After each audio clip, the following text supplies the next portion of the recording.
First contact gone wrong. The signal came on an ordinary Tuesday morning.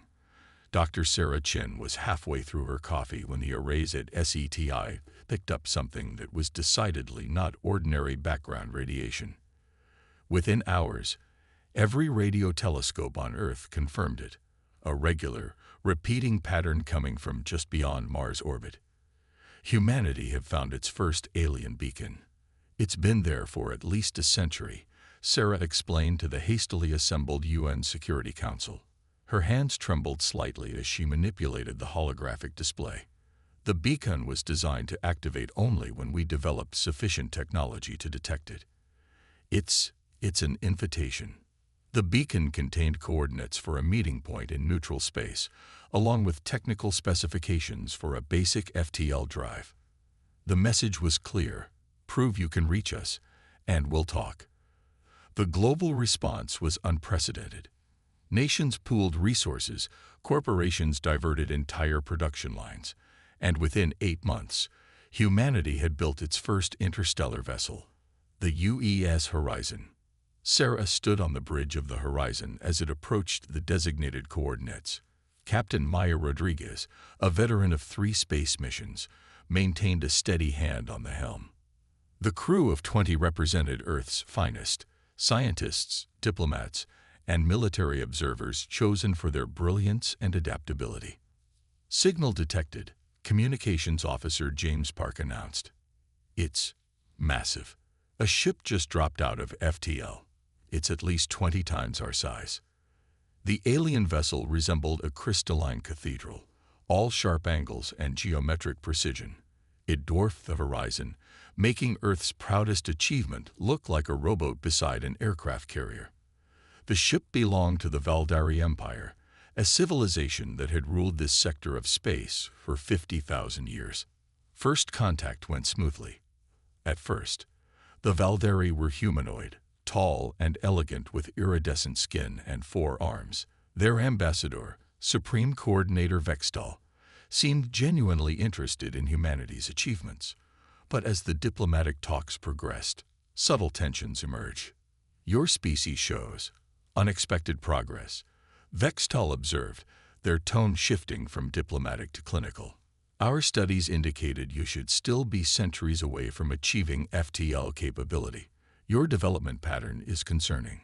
Sarah felt a chill at those words. Concerning? We're eager to learn and grow. Surely that's a positive trait. Growth must be controlled. Orderly. Your species exhibits dangerous levels of cognitive variance. Your problem-solving methods are chaotic, unpredictable. This creates instability. The truth emerged gradually. The Valdari hadn't placed the beacon as a welcome sign. It was a test, a way to identify emerging civilizations that might threaten their orderly galaxy, and humanity had failed their test by succeeding too quickly, too creatively. Your species will be contained, Vextal announced in their final meeting. Submit to Valdari guidance and restriction of your technological development, or face elimination. You have 30 Earth days to decide. As the Horizon limped back to Earth, carrying news of the ultimatum, Sarah found Captain Rodriguez in the observation deck, staring at the distant stars. They think we're dangerous because we don't think like them, Sarah said quietly. Maya's lips curved into a grim smile. Then they should be terrified. Because if there's one thing humans do well, it's thinking outside the box, especially when our backs are against the wall. Back on Earth, the news hit like a thunderbolt. Panic gave way to determination as humanity faced its greatest challenge. The Valdari expected submission, or a futile, disorganized resistance. They would get neither. They've made 2 critical mistakes, General Zhang Wei told the UN Assembly. They've shown us their technology, and they've given us time to prepare. But their biggest mistake, they've underestimated human creativity. We've spent our entire history adapting, improvising, finding ways to defeat supposedly superior forces. In labs and workshops around the world, humans began doing what they did best, innovating. The Valdari's technological edge was formidable, but their rigid thinking and reliance on established patterns could be turned against them. Earth had 30 days to prepare for war, and they would use every second. Sarah found herself working alongside military strategists, her knowledge of Valdari technology proving crucial. Their systems are incredibly advanced, she explained, but they're predictable. They follow set patterns, established protocols. They don't improvise. Then we'll show them why humans are the galaxy's greatest improvisers, Maya responded, now commanding Earth's rapidly growing defense fleet. Let them bring their superior technology. We'll show them why you should never start a war with humans. As the deadline approached, Earth buzzed with activity. New weapons were forged, strategies developed, and contingency plans created. The Valdari expected to find a primitive species cowering in fear. Instead, they would face humanity at its finest, creative, determined, and absolutely refusing to go quietly into the night. The hidden advantage. Dr. Meera Patel hadn't slept in 3 days, but she couldn't stop staring at her neural scans. What had started as a routine comparison of human and Valdari brain patterns had turned into something extraordinary. The holographic displays in her Sydney laboratory showed 2 distinct neural networks, one rigid and efficient, the other chaotic and beautiful. Look at this, she told Dr. Chen, who had flown in from NASA. The Valdari neural architecture is like a quantum computer, incredibly powerful, but fundamentally binary. Ours is more like jazz improvisation. The discovery changed everything. The Valdari's magnificent technology, their entire civilization, was built on absolute precision and predictability. Their neural patterns explained their inability to comprehend humanity's chaotic development. They literally couldn't think the way humans did. In a secured bunker beneath the Himalayas, military strategists gathered around a captured piece of Valdari tech. Captain Rodriguez, recently promoted to admiral, watched as engineers attempted to interface with it. Their security is perfect, Lieutenant Kenzo Tanaka reported, frustration evident in his voice. Every possible attack vector has been calculated and defended against. It's mathematically impossible to breach. Mathematically impossible, Admiral Rodriguez mused. But what if we don't play by their mathematical rules? She turned to Dr. Patel. Could we create something they haven't calculated, something human? The next 15 days became a blur of activity. While the world's militaries prepared conventional defenses, a secret project codenamed Chaos Theory took shape. Dr. Patel and her team worked to develop a system that would leverage humanity's neural chaos rather than fight it. The Valdari see our unpredictability as a weakness, Dr. Patel explained to the UN Security Council. But it's actually our greatest strength. Their systems are designed to counter logical, predictable attacks. They have no defense against human intuition. The breakthrough came from an unexpected source, a teenage gamer from Lagos. While watching test footage of Valdari ships, Emmanuel Okafor noticed something everyone else had missed. Their formations, he said during a global crowdsourcing session. They're like NPCs in a game. They follow patterns. Complex ones, but still patterns. This observation led to a radical new approach. Instead of trying to match the Valdari's technological superiority, Earth's defenders would embrace chaos. Traditional military units were reorganized into smaller, more autonomous groups. Weapon systems were modified to incorporate random variables that even their human operators couldn't predict. In orbit, Admiral Rodriguez oversaw the transformation of Earth's fledgling space fleet. We're not trying to build a better hammer, she told her crews. We're changing the game entirely. They expect us to fight like them, to follow their rules of engagement. We won't. Dr. Chen, working with a team of xenolinguists, made another crucial discovery in the beacon's code. They've been watching us for centuries, she reported. But they've only been monitoring our technological progress. They completely ignored our art, our music, our literature. They dismissed it as irrelevant noise. This oversight would prove costly. Human battle strategies began incorporating elements from everything from jazz music to abstract art. Military commanders studied guerrilla warfare alongside improvisation techniques, used by stage actors. The resulting doctrine was unlike anything the galaxy had ever seen. With 5 days remaining before the deadline, Earth unveiled its secret weapon. The Chaos Engine, as it was dubbed, looked deceptively simple. It was a neural interface that amplified human unpredictability, turning it into a weapon. When integrated into Earth's defense systems, it created patterns that were, by Valderi standards, impossible to predict. "They'll expect us to either submit or launch a conventional defense," Admiral Rodriguez told the Combined Earth Defense Force. "Their strategic algorithms have calculated every logical response, but they've never faced human illogic on this scale." In labs across the planet, scientists and engineers worked to implement Dr. Patel's discoveries. Conventional weapons were modified with randomization protocols. Ships were equipped with systems that could respond to human intuition faster than conscious thought. Earth's defensive grid was redesigned to operate like a human neural network, chaotic, adaptive, and utterly unpredictable. As the deadline approached, humanity presented a deceptive face to their would-be conquerors. To Valderi observers, Earth's preparations would appear disorganized, even primitive. But beneath the surface, a new kind of defense force was taking shape, one that would turn the Valderi's greatest strength, their perfect predictability, into a fatal weakness. They think they're superior because they can calculate every possibility. Dr. Patel told a gathering of world leaders, but they can't calculate what they can't comprehend.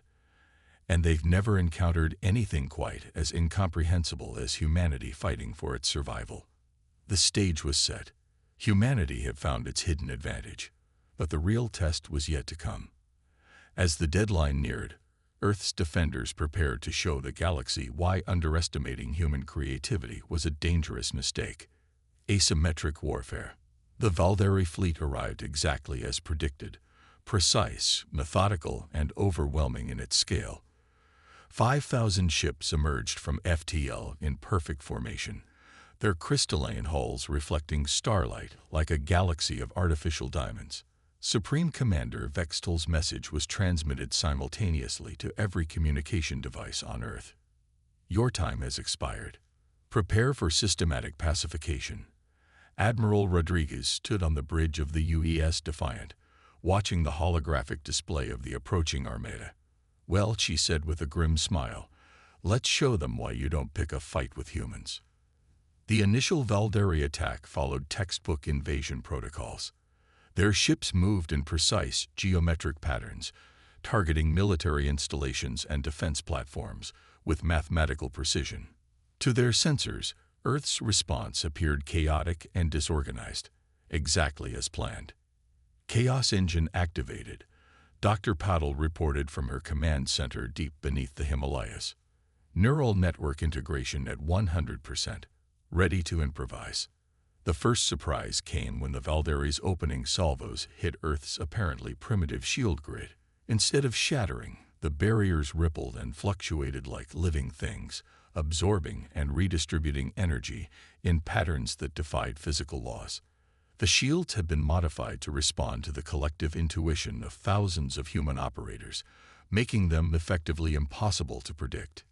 "Impossible," Vextel muttered as their initial strike failed. "Their defensive capabilities are nowhere near this level. Recalculate and execute Pattern Sigma 9. But Pattern Sigma 9, like all Valderi battle strategies, assumed the enemy would respond logically. Earth's defenders did anything but. Small, agile fighters darted through the Valderi formation in seemingly random patterns, their pilots linked to their ships through Dr. Patel's neural interfaces. They flew like they were dancing, each movement improvised yet somehow coordinated. "They're not following any recognizable doctrine," a Valderi tactical officer reported, confusion evident in their tone. "Their attack patterns are. They're making them up as they go along." Earth's counterattack came from 1,000 directions at once. Conventional weapons had been modified with randomization protocols. Missiles split and recombined in impossible ways. Energy weapons pulsed with rhythms borrowed from human heartbeats. Even the electromagnetic spectrum was filled with patterns based on human brainwaves, playing havoc with Valderi sensors. Admiral Rodriguez watched as the first Valderi ships fell. "Launch Operation Jazz," she ordered, named after humanity's most improvisation-heavy art form.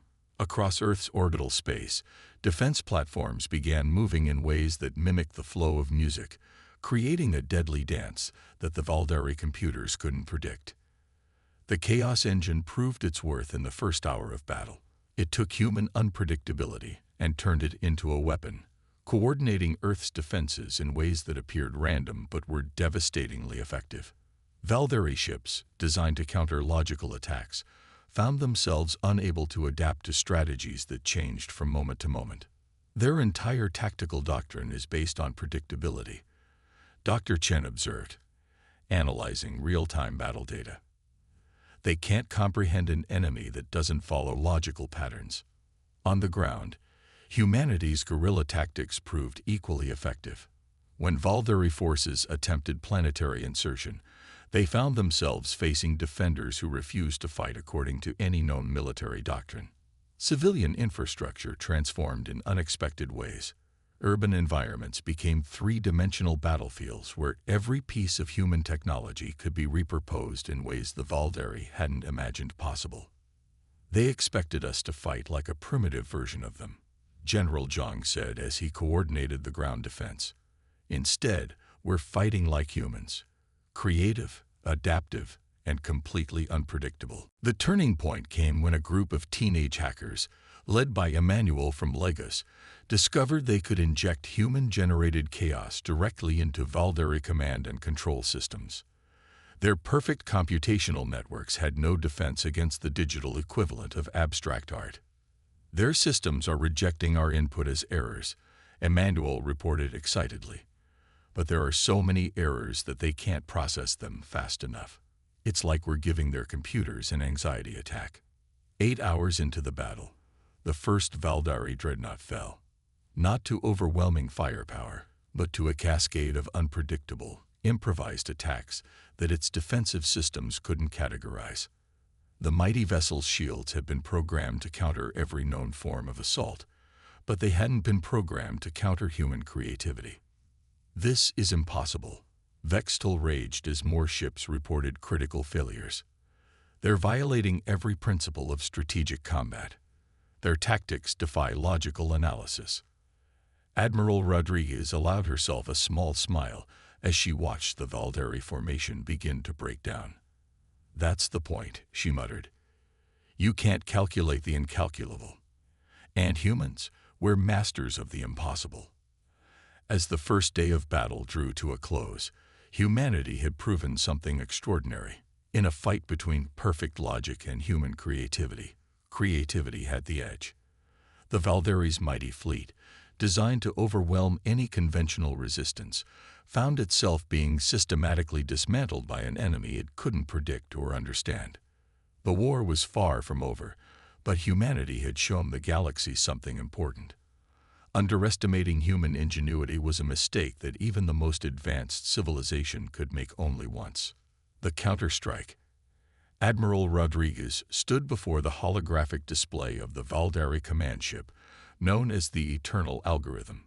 3 days of constant battle had left both sides bloodied, but now humanity was ready to launch its boldest move yet. "Their entire command structure flows through that ship," Dr. Chen explained, pointing to the massive crystalline vessel. "It's not just their flagship, it's the physical embodiment of their strategic doctrine. Every battle plan, every response pattern, all controlled through its quantum core." "Then that's our target," Rodriguez said. "Not to destroy it, to claim it." Operation Trojan Horse, as it was dubbed, would combine every lesson humanity had learned about Valderi weaknesses. Emmanuel and his team of young hackers had discovered that the aliens' neural architecture made them literally unable to process certain types of human thought patterns. Their perfect logic had become a perfect weakness. "We're going to give them a digital version of abstract expressionism," Emmanuel explained, his fingers dancing across holographic controls. Their systems will try to find patterns where there are none, trying to calculate the incalculable. Dr. Patel had modified the chaos engine for the operation. "We're not just sending random data," she said. "We're sending pure human creativity. Art, music, poetry, all translated into quantum signals. To their systems, it will be like trying to divide by zero." The mission would be led by Commander Sarah Chen herself, no longer just a scientist, but now a key military strategist. Her deep understanding of Valdari technology, combined with her human intuition, made her the perfect choice to lead the infiltration team. "Their security is based on detecting logical attack patterns," she told her strike team. "So we won't use any. Every member of this team has been chosen not just for their skills, but for their ability to improvise." The assault began not with a bang, but with a symphony. Emmanuel's team launched what they called a culture bomb, broadcasting every form of human artistic expression directly into Valdari communications channels. Their perfect information networks, designed to process clean, logical data, found themselves drowning in jazz solos, abstract paintings, and postmodern poetry. "They're trying to filter it out," Emmanuel reported, grinning. "But they can't. How do you create a logic filter for Jackson Pollock?" While the Valdari networks were overwhelmed, Commander Chen's team made their move. Their ships, small and agile, appeared to be moving randomly, because they were. Each pilot was connected to the chaos engine, their movements guided by pure intuition rather than tactical doctrine.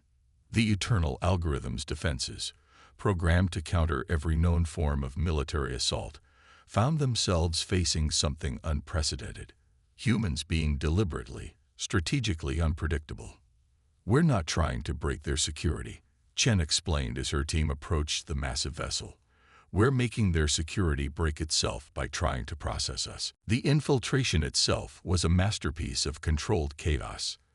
Team members moved through the crystalline corridors of the Valdari ship like dancers, their patterns making no logical sense, but somehow achieving their objectives. The ship's internal defenses, trying to predict their movements, went into cascading failures. In the command center, Supreme Commander Vextal was experiencing something no Valdari had felt in 50,000 years: confusion. "They're everywhere and nowhere," they reported. "Their movements follow no tactical doctrine. They're moving like humans." Admiral Rodriguez completed the thought, her voice transmitted directly into the Valdari command center. "That's what you never understood about us. We don't need our movements to make sense. We thrive in chaos." The final push to the ship's quantum core was led by Chen herself. Her team had ditched their tactical displays, moving purely on instinct. The Valdari defenders, trained to respond to logical attacks, found themselves unable to counter enemies who moved like they were performing interpretive dance. "Their entire civilization is built on predictability," Chen said as she reached the core. "They've forgotten how to handle the unexpected. And humans, we're the masters of unexpected." Emmanuel's team seized control of the quantum core, not through brute force hacking, but by feeding it human creativity until its logic circuits simply gave up trying to process it. The mighty eternal algorithm, pride of the Valdari fleet, was defeated not by superior technology, but by humanity's capacity for illogical, beautiful innovation. "Algorithm override complete," Emmanuel announced. "You want to know the really funny part? We won by showing them art.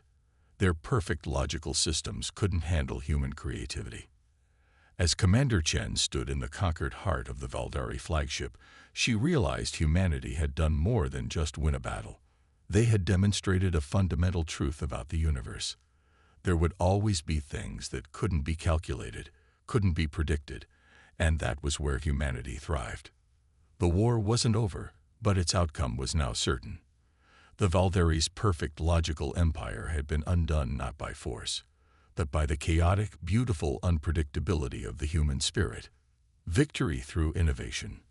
The fall of the eternal algorithm sent shockwaves through the Valdari Empire. For the first time in 50,000 years, Their perfect system had been defeated, not by superior technology or overwhelming force, but by something they had dismissed as primitive: human creativity. Standing on the crystalline bridge of the captured flagship, Dr. Sarah Chen watched as the remaining Valdari fleet fell into disarray. Without their central command structure, their rigid hierarchy began to crumble. But what happened next surprised everyone. "We're receiving transmissions from multiple Valdari ships," Emmanuel reported, his hands dancing across the quantum interface he'd modified with human-inspired chaos protocols. "They're asking questions. Their crews are thinking independently for the first time." The exposure to human unpredictability had done more than defeat the Valdari.